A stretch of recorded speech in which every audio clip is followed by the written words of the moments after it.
Bonjour à tous, aujourd'hui je vous propose de découvrir le tarot Witchling Academy. Il a été écrit par Pamela Chen et il a été illustré par Mindy Zhang. Donc c'est mon tout premier tarot que je viens d'acquérir pour l'année 2025. J'aime beaucoup le coffret, il est vraiment très joli, très magique, très sorcière, witchy. Avec un format un petit peu, vous savez, livre. On pourrait le ranger dans une bibliothèque comme un livre. Voilà. Donc c'est un très beau coffret que je me suis procuré sur Vinted en état parfaitement neuf. Donc à l'arrière, je vais vous traduire. Aventure à l'Académie de magie des sorcières. Bienvenue, nouvel apprenti. Votre voyage dans le monde enchanteur du tarot est sur le point de commencer. Vous découvrirez de puissants secrets de magie et de divination aux côtés de votre camarade apprenti Charlie et de ses meilleurs amis. Inspiré de la série animée de filles magiques, ce jeu de style Rider-Waite vous apprend à maîtriser les éléments et à maintenir l'équilibre des énergies intérieures. Le manuel de l'Académie des sorcières qui l'accompagne vous aide à apprendre les bases du travail des sorts et à établir une connexion personnelle avec les cartes. Présentant des illustrations fantaisistes et des idées inspirantes, le tarot de l'Académie des sorcières allie une narration fantastique à une sagesse qui change la vie. Voilà, donc il y a 78 cartes et un guidebook qui fait 100 pages. Et le guidebook est très intéressant parce que moi, je n'ai pas vu la série animée. Et ça me donne envie d'aller la voir, justement, de la trouver. Et elle reprend vraiment tous les personnages de cette série animée. Et le guidebook en ça est intéressant parce que du coup, on va apprendre le nom des personnages et vraiment rentrer dans l'histoire. Voilà. Donc, quand j'ouvre, les cartes sont ici. Donc, moi, je vais certainement faire un pochon parce que les cartes, vous voyez, elles ne tiennent pas forcément bien dans l'encart. Donc, je vais certainement faire un pochon. Et nous avons le guidebook qui est ici.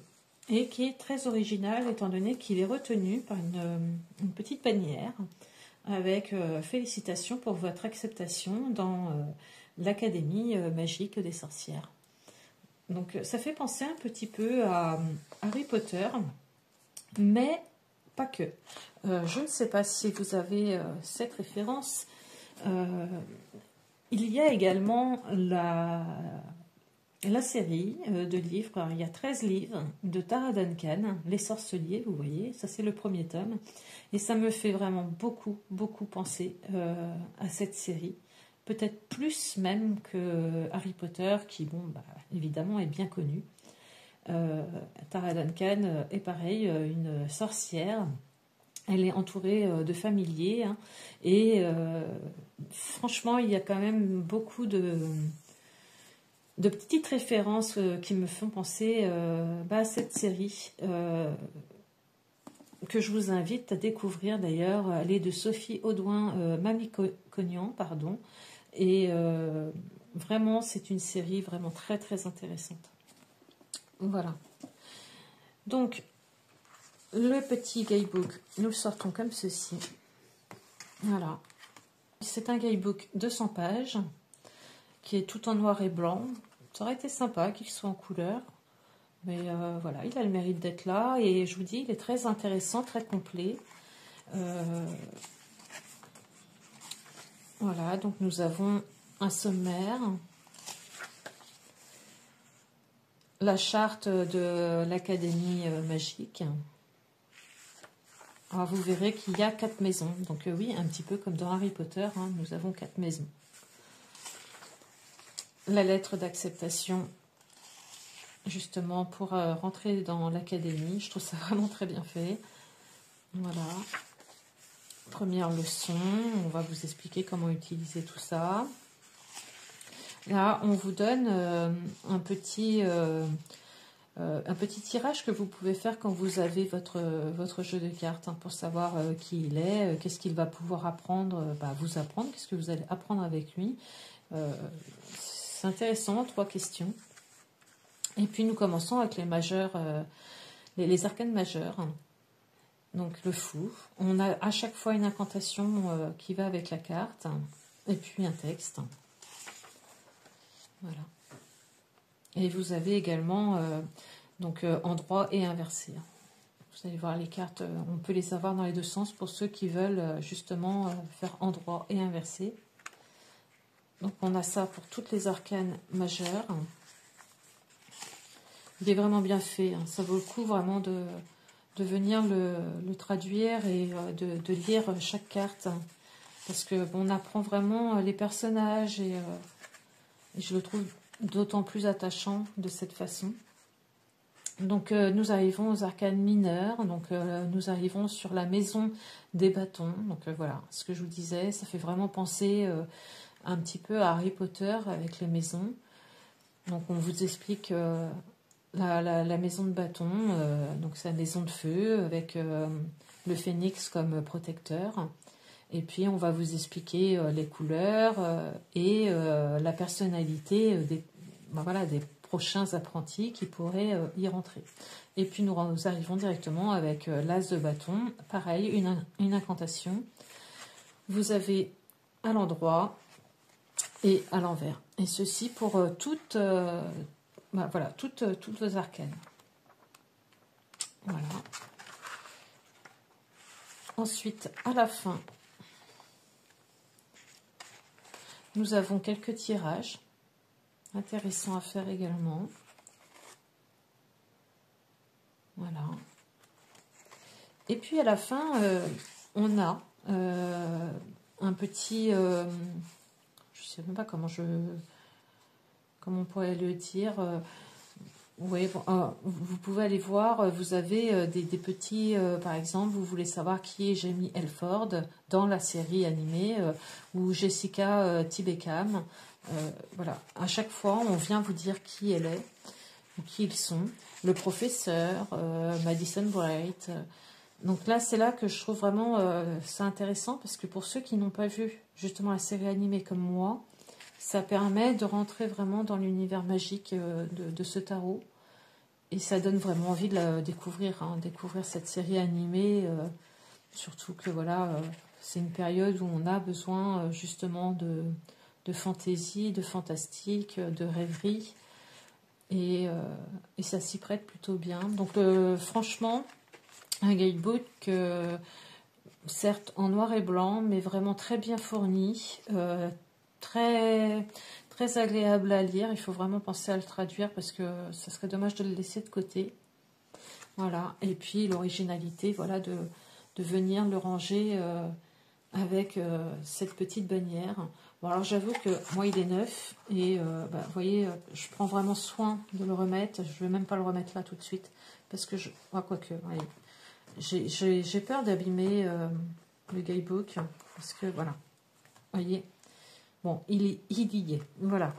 Donc ensuite, nous avons les cartes ici. Donc, bon, un petit peu dommage parce que c'est léger et du coup, les cartes peuvent très facilement tomber. Donc, moi, je vous dis, je vais faire un pochon. Voilà. Une fois que nous avons enlevé les cartes à l'intérieur, voici le fond qui est très joli également.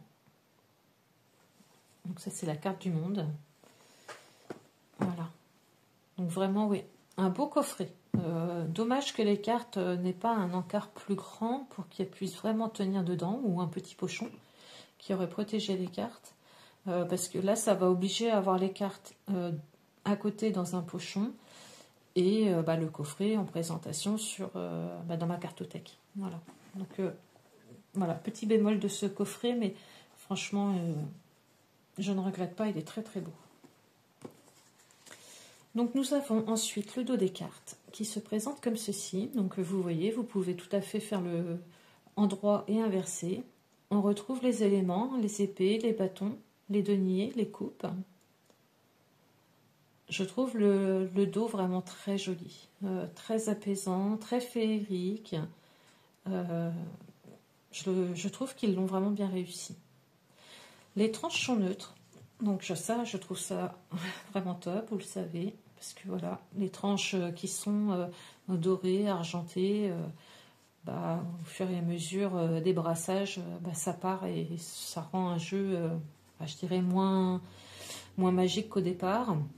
Donc là, les tranches sont neutres et pour ma part, je pense les customiser avec un Posca rose pour rappeler la chevelure de cette jeune fille. Voilà. Donc, voici les cartes. Nous avons le fou. Donc, ça suit très bien le Rider-Waite. Donc, nous voyons cette jeune fille qui part avec sa valise, son balai. Elle part léger. On sent une insouciance, une jeunesse un petit peu fougueuse qui part à l'aventure. Ça suit vraiment très bien le Rider-Waite. Voilà. Le magicien. Donc nous voyons bien les 4 maisons à l'arrière. Nous avons les éléments. Bâton, coupe, denier, épée. Et j'adore ce personnage. Avec ses cheveux roses comme ça, j'aime beaucoup. La grande prêtresse. Donc dans le guidebook, justement, on nous explique qui est la grande prêtresse. On nous donne son nom. J'adore. Donc on retrouve un pareil, on retrouve la grenade, on retrouve le livre. Nous avons la petite plume de Savoie avec la boule de cristal. Nous avons la lune à l'arrière. On retrouve vraiment la symbolique du Rider-Waite. J'adore le petit chat qui est là, juste sur le coin. Il est vraiment trop mignon. L'impératrice, qui est magnifique, avec son bâton de pouvoir créatif. Elle n'est pas enceinte sur cette illustration, mais elle est magnifique. Et vous verrez que sur chaque carte, à chaque fois, on retrouve un animal. C'est ce qui me fait penser aussi beaucoup à la série animée, enfin la série de livres Tara Duncan, où justement ils ont des familiers. L'empereur, avec ce bélier à l'arrière. Magnifique. Le hiérophante. Alors, cette carte, justement pour ceux qui auraient lu Tara Duncan, me fait penser, avec ce dragon, le dragon dans Tara Duncan est un grand professeur sorcier qui a l'apparence d'un dragon, mais qui est aussi un vieillard. Et il s'appelle Shem Nasha ou Viro d'Atrachivu. Voilà. Donc, ça m'a vraiment fait penser à ça. Et j'aime beaucoup, beaucoup cette carte. Les amoureux. Magnifique. Le chariot.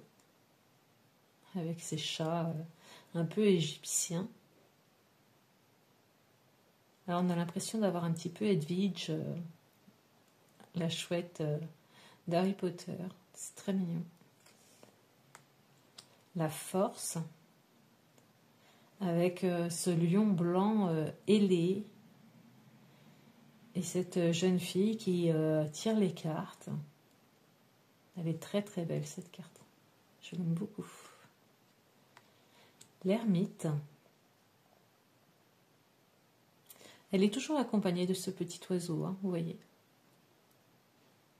Et en ça, oui, ça me fait penser que voilà, c'est son familier et il le suit partout. La roue de fortune. On retrouve les éléments du feu, de l'air, de l'eau, du vent. La justice, avec ce chien cerbère, qui n'a pas l'air très commode. Le pendu. J'aime beaucoup aussi. La mort.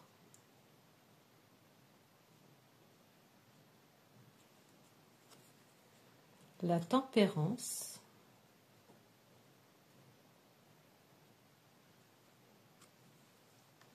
Le diable.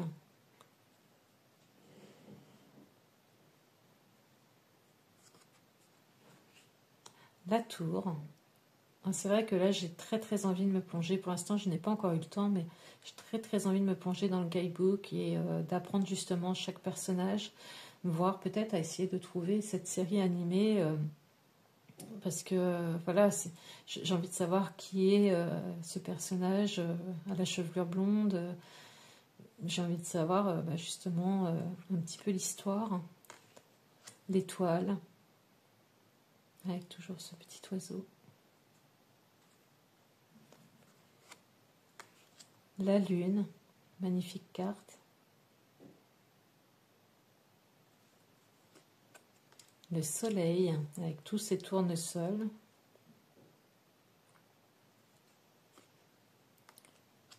Le jugement, très belle carte aussi, hein, vraiment. Et le monde, où on retrouve justement à chaque fois le familier qui accompagne les 4 maisons. Et nous allons commencer justement avec le pentacle. Vous voyez, vous avez le familier ici. Et nous le retrouvons ici avec l'as de pentacle.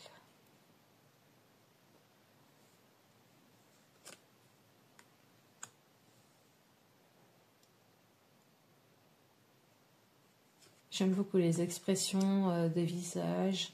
Là, on se retrouve un petit peu, oui, dans cette ambiance Harry Potter, au coin du feu, de la cheminée. Ici, nous avons un tout petit écureuil, c'est rigolo, une petite grenouille qui est en haut. Donc ça doit être les familiers également des autres personnages.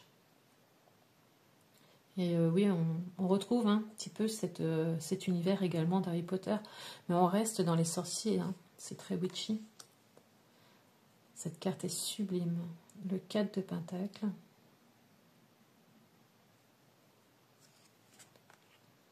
Le 5.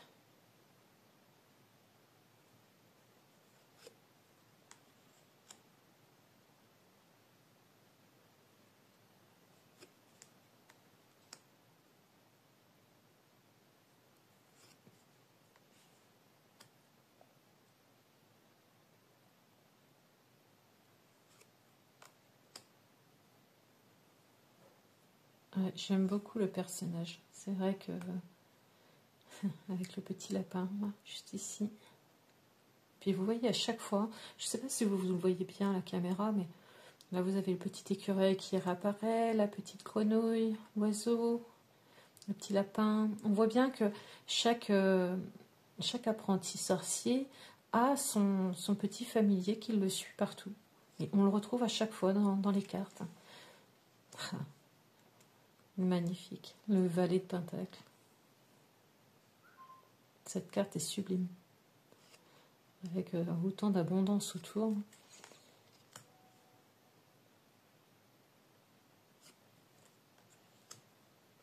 La reine de pentacle. Qu'on retrouve encore avec ce lapin blanc.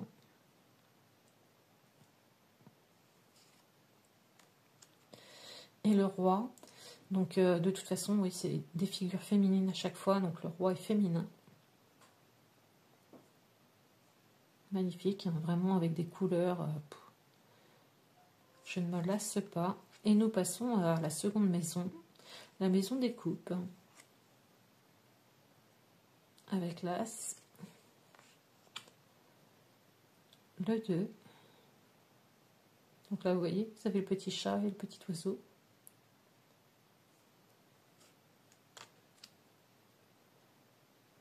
Le 3.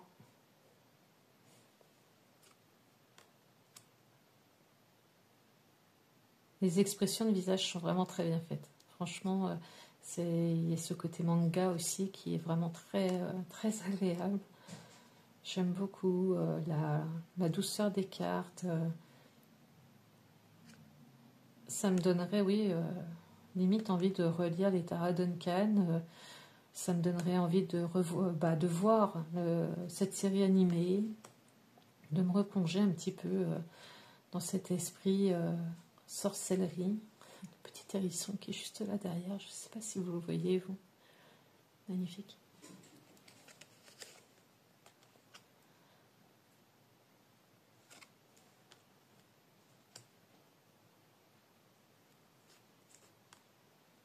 Très jolie celle-ci aussi, avec le 9 de coupe. Le 10. Celle-ci est très drôle. avec le valet de coupe. Hop, attendez. Voilà, le valet de coupe. Le cavalier a voulu faire une entrée fracassante. Voilà. Cavalier de coupe.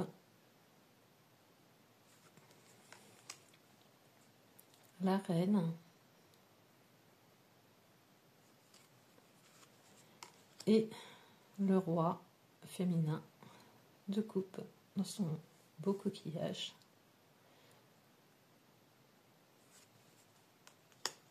Nous passons à la maison des épées avec l'as d'épée et ce Pégase magnifique qu'on retrouve d'ailleurs dans les livres de Tara Duncan. Le 2 d'épée, le 3, le pauvre petit. Ah, ce 3 d'épée qu'on n'aime pas terriblement voir dans nos tirages. Le 4, on se repose.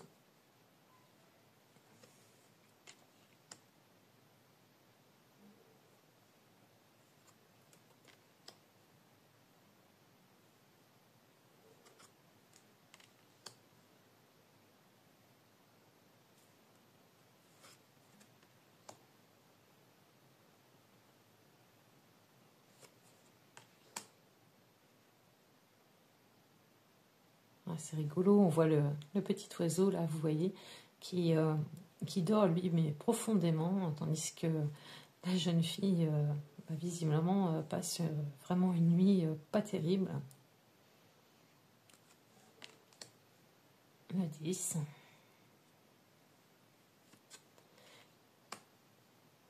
Le valet.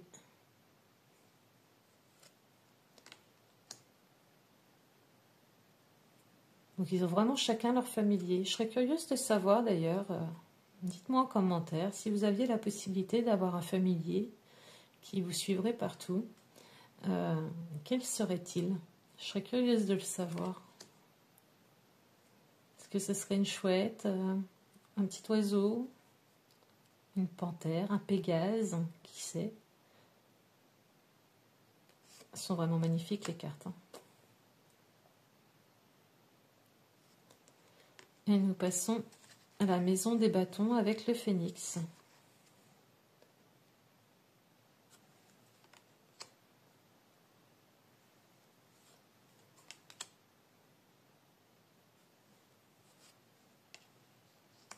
Avec ce petit renard magnifique.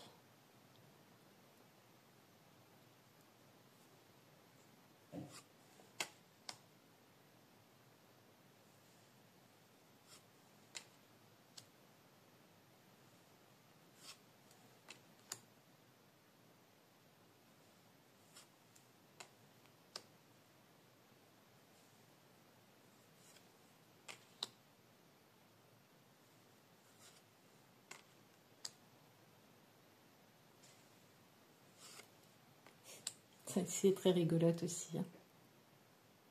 Avec ce petit chat qui est au coin du feu, avec son bâton à la main.